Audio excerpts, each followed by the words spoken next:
Welcome back to the deep dive. Today we are shifting gears slightly. I want you to imagine a very specific scenario. You're a postgraduate student, you're sitting in that exam hall, maybe it's the Durant University MD Anesthesiology finals, or maybe you're sitting for the DNB Nationals. The room is quiet, just the sound of ceiling fans and, scratching pens. You turn over the question paper, and there it is. The classic, dreaded yet, inevitable 20-mark long answer question. It's a staple of the curriculum, isn't it? It covers physiology, pharmacology, and clinical judgment all in one massive essay. It's the ultimate test of whether you're ready to be a consultant. Exactly. And the question reads, discuss the anesthetic management for laparoscopically assisted vaginal hysterectomy, or LAVH, and total laparoscopic hysterectomy, or TLH. So our mission today is to take this stack of heavy hitters. We've got Miller, we've got Morgan, Yao, and Artuzio, and those tricky DND question banks, and transform them into a structured, high-yield audio guide. We aren't just exploring the topic. We are literally constructing the perfect 20-mark answer. I like that approach. We aren't just learning anesthesia today. We're learning how to pass the exam.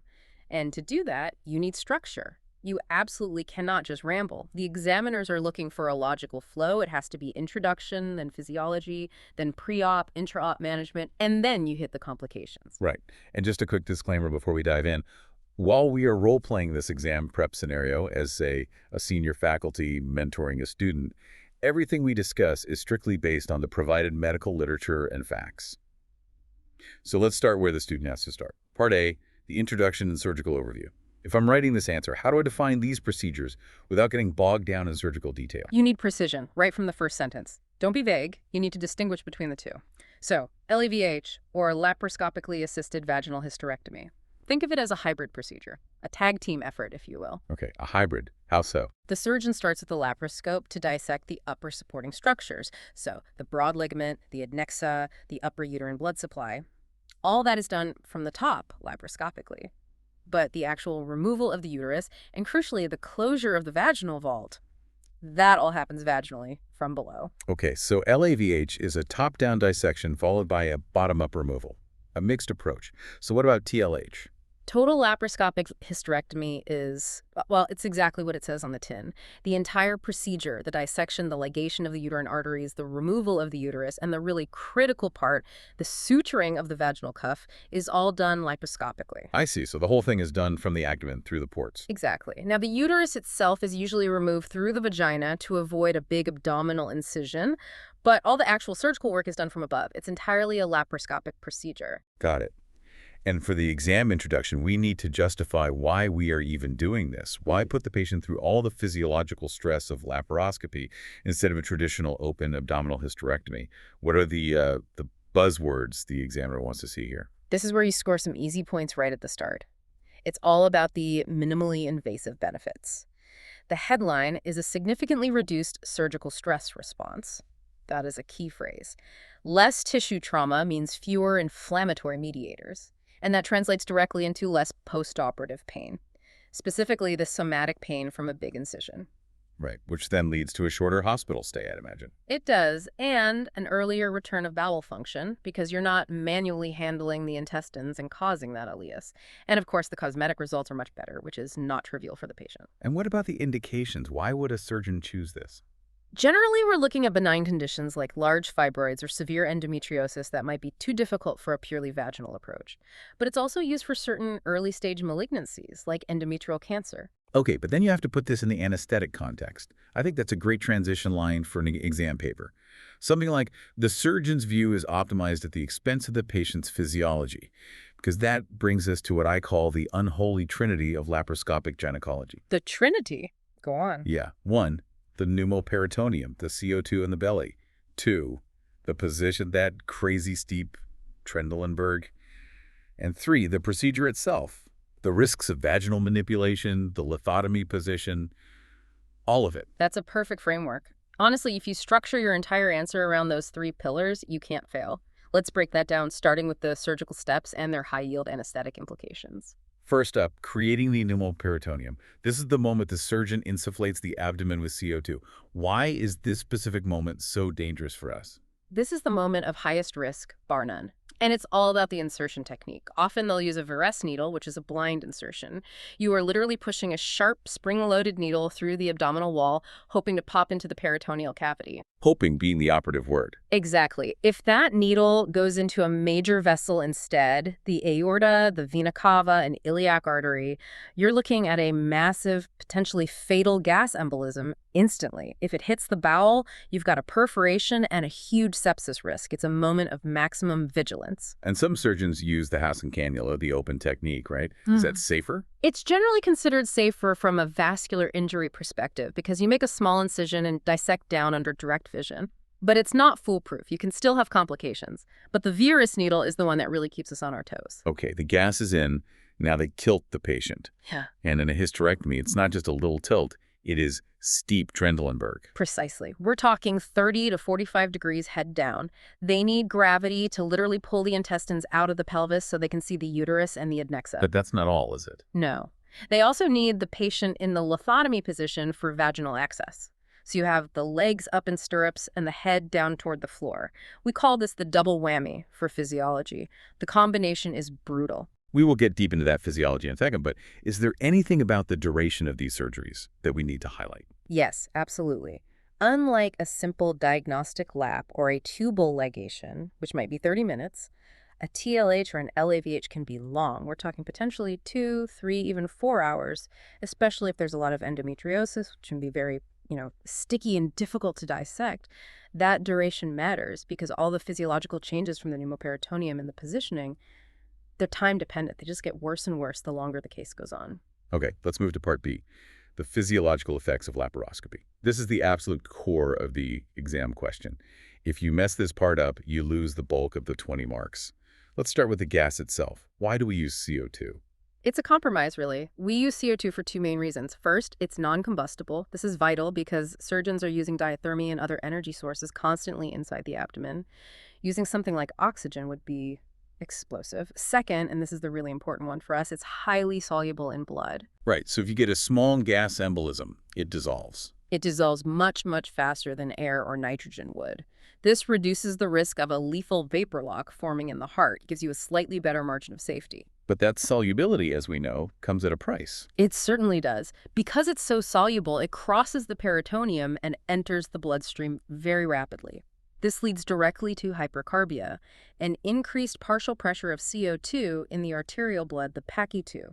You'll see the PaCO2 rise for the first, say, 15 to 30 minutes, and then it usually plateaus as the body's buffering systems kick in, and more importantly, as we, the anesthetists, increase the ventilation to blow it off. But you have to anticipate that initial steep rise. Okay, let's talk about the cardiovascular effects of the pneumoperitoneum.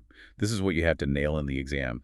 How do we explain the hemodynamic changes to an examiner without getting confused? You have to separate it by the intra-abdominal pressure, or IAP. This is a crucial distinction. There's a sort of biphasic response.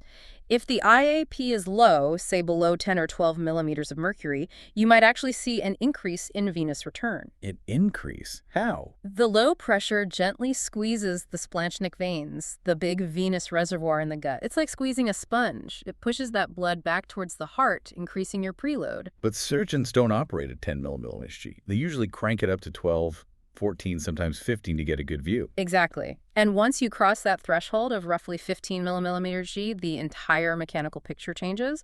The high pressure now directly compresses the inferior vena cava.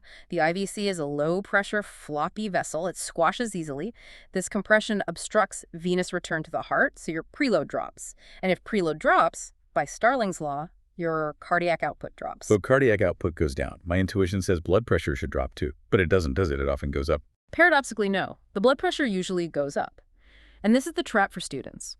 What happens is the systemic vascular resistance, the SVR, spikes massively. The afterload increases dramatically. Why does that happen? It's for 2 main reasons. One is purely mechanical. You are physically compressing the aorta and the renal vasculature with 15 millimilliHGs of pressure. You're literally squeezing the pipe shut. The second is a powerful neurocue response. The body senses this chaos and releases a flood of catecholamines, vasopressin, and it activates the renin-angiotensin system due to that renal compression. All of these are potent vasoconstrictors. So to summarize for the exam, the heart is pumping against a brick wall. That's the high afterload. But it has less blood filling it to begin with. That's the low preload. That's the perfect summary. And you can see why this is a recipe for disaster in a patient with a bad heart. The myocardial oxygen demand goes through the roof at the exact moment that the cardiac output is struggling to deliver that oxygen. And we haven't even mentioned arrhythmias yet. Right. Upon that initial rapid insufflation of gas, the sudden stretching of the peritoneum can cause a profound vagal nerve stimulation. This can lead to a severe reflex bradycardia, or in some cases, even a full-blown asystole right at the start of the case. You have to have atropine ready. Okay, so that's the heart. A pretty complex and dangerous picture. What is all that gas and pressure doing to the lungs? It's a space problem, a major space problem. The pressurized abdomen pushes the diaphragm cephalid up towards the head. It's like a piston moving upwards, and it just crushes the lung bases. Your functional residual capacity, or FRC, the amount of air left in your lungs at the end of a normal breath, plummets. FRC is your oxygen reserve, and now it's gone. And when FRC drops below closing capacity, the small airways in the dependent parts of the lungs start to shut down. You get atelectasis. Correct. So now you have significant atelectasis causing a VQ mismatch and shunting. Blood is flowing past collapsed alveoli, so it's not getting oxygenated. On top of that, the lung compliance is reduced. The lungs are stiffer, harder to inflate. You need much higher airway pressures to deliver the same tidal volume. So we're fighting hypoxia from the atelectasis and hypercarbia from the CO2 absorption, all while the lungs are getting harder to ventilate. Simultaneously, it is a major respiratory challenge. Okay. Now, let's layer on the second part of the unholy trinity, the Trendelenburg position. We've already got a patient with a compressed IVC and crushed lungs. Now we tip them 45 degrees head down. This creates a really fascinating physiological conflict. On one hand, as soon as you tip them, gravity drains a significant volume of blood from the legs and the pelvis into the central circulation. It's described as an autotransfusion. This actually increases the central blood volume and might temporarily counteract the low preload that was caused by the pneumoperitoneum. So that sounds like a good thing, maybe, a kind of self-correction. In a young, healthy patient, yes, the heart can handle it. But here is the expert nuance you need for your exam answer. If your patient has poor cardiac function, say congestive heart failure or severe valvular disease, this sudden volume load can be the straw that breaks the camel's back. The failing heart simply cannot handle that sudden rush of volume, especially against the sky-high afterload we just talked about. It can precipitate acute pulmonary edema. And what about the respiratory system? Trendelenburg is just more bad news, right? Terrible news. Now, gravity is adding the entire weight of the abdominal viscera, the liver, the spleen, the bowel, onto the already elevated diaphragm. It's like having someone sit on your chest while you're trying to breathe. FRC is absolutely obliterated at this point. And there's a specific airway risk here, too, isn't there? Yes, a classic one. As the diaphragm moves cephalad, it pushes the carina upwards. But the endotracheal tube, which is fixed at the lips, stays where it is. This can cause the tube to migrate deeper, right into the right mainstem bronchus. Endobronchial intubation. That's a classic Viva trap. The patient's saturation drops 20 minutes into the case. What happened? First thing to check is bilateral air entry. Exactly. You pull the tube back a centimeter or two, and suddenly the saturation comes back up. And we have to mention the head and neck congestion. It's really important. With the head down, venous drainage from the head is severely impaired by both gravity and the high intrathoracic pressure. You get significant facial edema, laryngeal edema, and tongue swelling. There are even case reports of ischemic optic neuropathy, that's postoperative blindness, from prolonged high intraocular pressure in this position. It's a real risk. Okay, we've painted a pretty clear picture of a physiological storm. That leads us logically to Part C, preoperative assessment. If we're seeing this patient in the clinic, what are the key things we are looking for? We are essentially trying to assess their ability to tolerate that storm. That's the whole point of the visit. So number one is cardiorespiratory reserve. Can this patient handle a 50% increase in SVR? Can they tolerate a 30% drop in lung compliance? If they have severe COPD or significant ischemic heart disease or heart failure, they might not be a candidate for this procedure. You might have to have a serious conversation with the surgeon about doing it open instead. Obesity comes up a lot in this patient population. It does, and obesity just exacerbates every single physiological problem we've just discussed. Obese patients already have a low FRC to begin with. They'll have higher peak airway pressures, and the aspiration risk is a major concern. Why specifically the aspiration risk? Well, these patients often have a higher incidence of GRD or a hiatus hernia. Now you add the lithotomy position, which flexes the hips, plus the pneumoperitoneum increasing gastric pressure, plus the Trendelenburg position. It is a perfect setup for passive regurgitation and aspiration. So aspiration prophylaxis is basically mandatory. Ranitidine, metoclopramide, a non-particulate antacid. Absolutely, no question. And another simple but vital thing to check is the hemoglobin.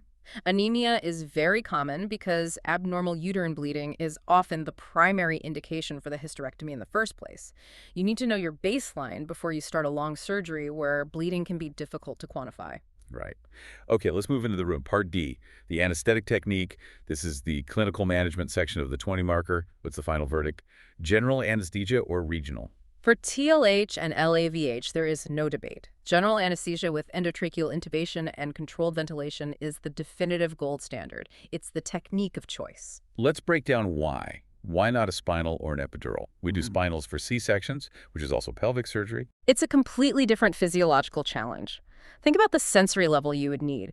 For uterine manipulation and to cover the peritoneal stretching, you need a solid block up to T4. That's the nipple line. A T4 block reliably knocks out the sympathetic cardioaccelerator fibers, which causes significant hypotension and bradycardia.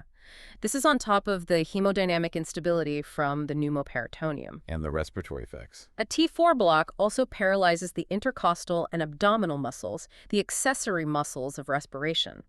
A spontaneously breathing patient under a high spinal simply cannot breathe deeply enough to clear the absorbed CO2 load.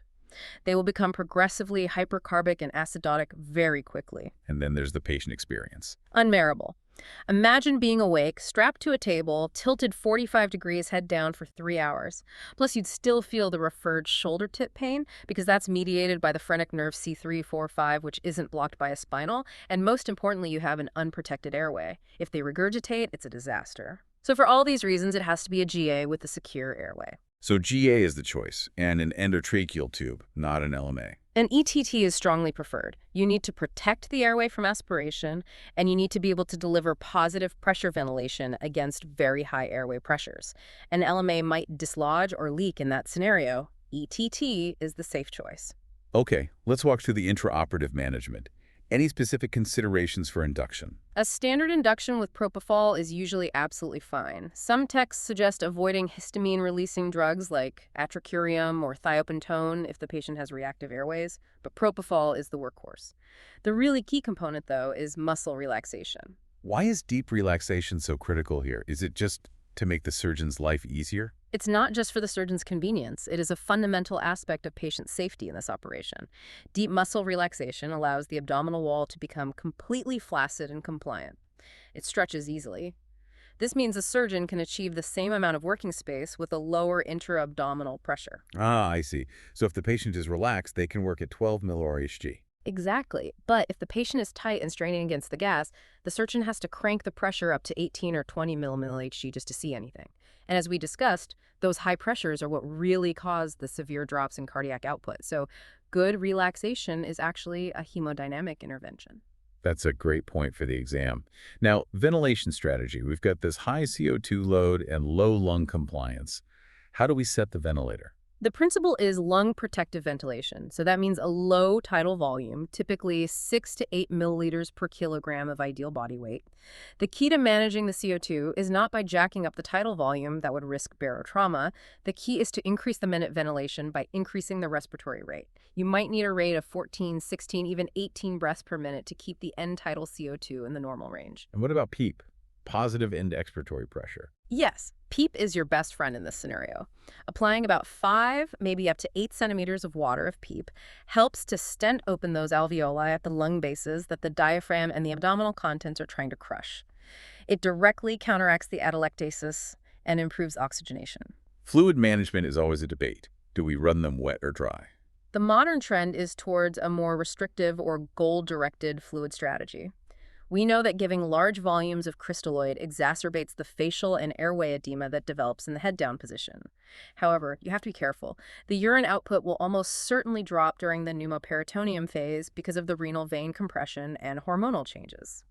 You must not chase this physiological oliguria with boluses of fluid. It will correct itself as soon as the gas is released at the end of the case. That's a key take-home point.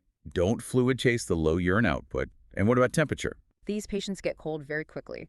The CO2 gas used for insufflation is cold and dry, and it has a huge surface area inside the peritoneum to cool the patient's core. You must use active warming measures, a forced air warming blanket, warmed 5E fluids. Hypothermia impairs coagulation and delays drug metabolism, which you definitely want to avoid. Okay, let's talk about Part E complications. We touched on gas embolism earlier. This is the killer complication. Let's walk through the presentation step by step. It almost always happens at the very start of the case, during that initial blind insufflation with the Verus needle. The gas is inadvertently injected into a vein or a solid organ like the liver. It travels to the right side of the heart, and if the volume is large enough, it creates a gas lock in the right ventricle and the pulmonary artery. The blood simply cannot get past this bubble to reach the lungs. So cardiac output crashes to zero. Instantly. You see profound, sudden hypotension and cardiovascular collapse. You'll see severe hypoxia. And the absolute hallmark sign is a sudden, precipitous drop in the end tidal CO2. Let's explain that again because it's so counterintuitive. We are pumping CO2 into the patient, so why does the EtCO2 go down? That's the classic exam trap. If CO2 is being absorbed normally from the tissues, the EtCO2 will slowly rise. But in a massive gas embolism, the gas is blocking pulmonary blood flow. No blood is reaching the lungs to be oxygenated, which also means no CO2 is being delivered to the alveoli to be exhaled. So the EtCO2 trace on your monitor drops to near zero. It's the ultimate dead space effect. That is such a critical distinction. EtCO2 goes UP with absorption, but it plummets down with an embolism. And what's this about a murmur? If you're quick enough to put your stethoscope on the chest, you might hear the mill wheel murmur.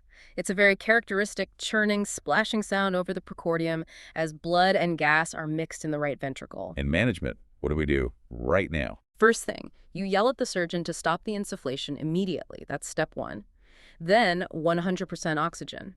You can try to flood the surgical field with saline to prevent any more air being entrained. And then you perform the Durant maneuver. You have to get the patient into a steep head-down left lateral decubitus position. Why that specific position? The goal is to use gravity to float the gas bubble up and away from the pulmonary outflow tract, trapping it in the apex of the right ventricle. This might allow some blood to pass underneath it and restore some circulation. If you have a central line in place, you can also try to aspirate the gas directly from the right atrium. A terrifying scenario.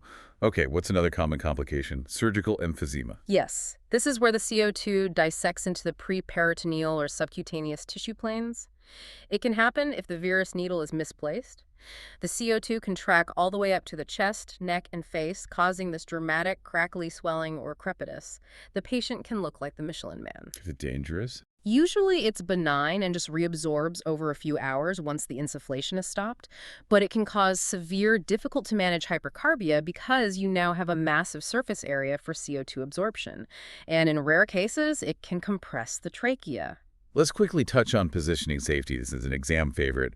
We need to show we're thinking about the whole patient. Absolutely. You have to protect the nerves. In the lithotomy position, the common peroneal nerve is at high risk where it wraps around the head of the fibula. It needs to be carefully padded to protect it from the stirrups. In Trendelenburg, if you use old-fashioned shoulder braces to stop the patient from sliding off the table, you risk compressing the roots of the brachial plexus against the clavicle. So what's the better option? Modern practice is to avoid rigid shoulder braces if at all possible. Using non-slip, gel, or beanbag mattresses is much safer. If you must use braces, they must be placed laterally over the bony acromion, not medially over the soft tissues of the neck. And what about the arms? They are usually tucked securely at the patient's sides. If they are abducted on arm boards, you must avoid abduction angles greater than 90 degrees to prevent stretching the brachial plexus. Okay, fantastic. Let's move to Part F, postoperative care. The surgery is over. The patient is waking up. What are the main issues we need to anticipate? The number one issue is PONV, postoperative nausea and vomiting. This patient demographic is at extremely high risk. You have at least 4 major risk factors: female gender, gynecologic surgery, laparoscopic surgery, and the likely use of postoperative opioids. You need an aggressive, multimodal prophylactic strategy. Give dexamethasone after induction, give ondansetron near the end of the case, ensure good hydration. And then there's pain. What's the pain profile like? The pain in LAVH and TLH is interesting. It's multifactorial. You have the sharp somatic pain from the port side incisions, but you also have a deep visceral pain from the internal surgical trauma. And very commonly, you have that referred shoulder tip pain from the residual CO2 irritating the diaphragm. So multimodal analgesia is the only way to go. It's the absolute key. You need to attack the pain from multiple angles. Start with a foundation of regular paracetamol and an NSAID like ketorolac, as long as there are no contraindications and no concerns about bleeding. The surgeon should infiltrate the port sites with a long-acting local anesthetic before the patient wakes up. And increasingly, we're using regional techniques like tap blocks, transversus abdominis plane blocks, which are excellent for the abdominal wall pain.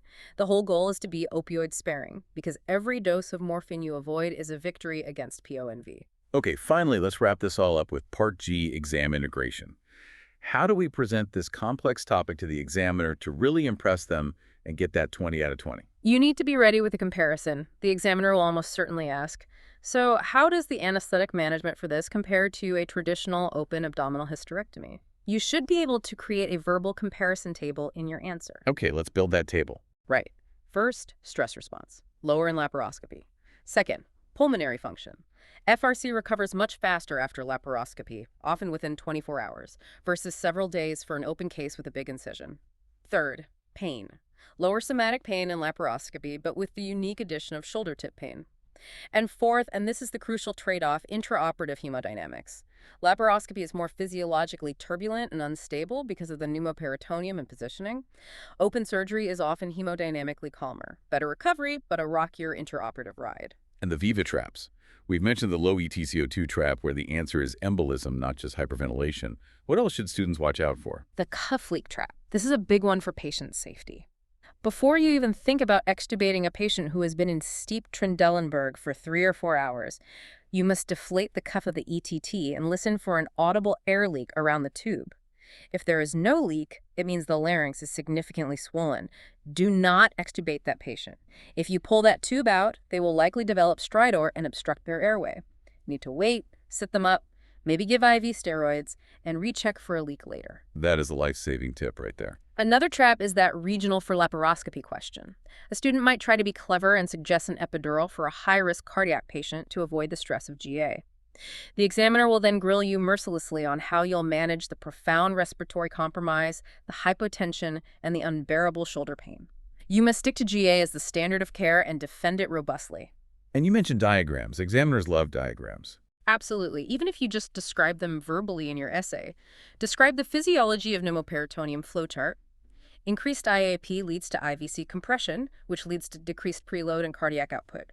Also describe the FRC reduction graph, showing the stepwise drop from being awake to anesthetized to paralyzed to having pneumoperitoneum, and finally to being in Trendelenburg.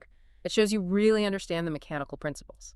So, to summarize everything, what would the model conclusion for this 20-mark long answer sound like? You'd want to end with a strong, concise summary, something like, in conclusion, the anesthetic management for LAVH and TLH, while offering significant patient benefits in terms of recovery and pain, demands exceptional vigilance from the anesthetist.